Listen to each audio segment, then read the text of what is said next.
பயமின்றி வாழ.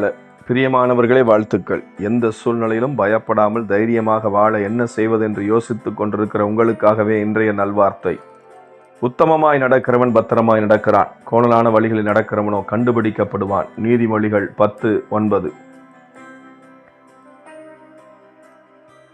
தானியேல் என்ற மனிதன் தன்னை சிறைபிடித்து கொண்டு போன தேசத்தில் தனக்கு கொடுக்கப்பட்ட பொறுப்பில் உண்மையாயும் உத்தமமாயும் இருந்தபடியால் அவனுக்கு எதிராக செய்யப்பட்ட எல்லா சதி வலைகளிலும் இருந்து அவன் கர்த்தரால் தப்புவிக்கப்பட்டான் என்று வேதம் சொல்லுகிறது.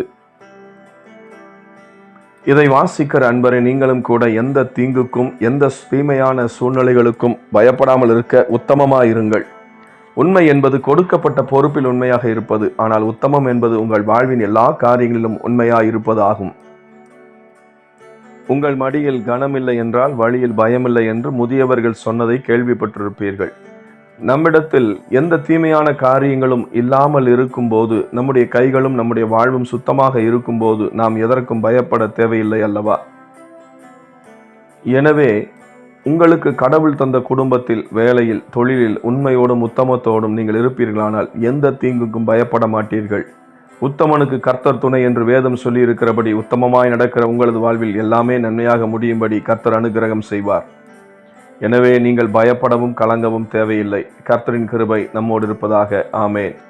இந்த வார்த்தைகளின் மூலம் நீங்கள் ஆசீர்வதிக்கப்பட்டிருந்தால் மறக்காமல் கமெண்டில் தெரிவிக்கவும். தொடர்ந்து இது போன்ற செய்திகளை பார்க்க இந்த சேனலை லைக் அண்ட் சப்ஸ்கிரைப் பண்ணுங்க. நன்றி.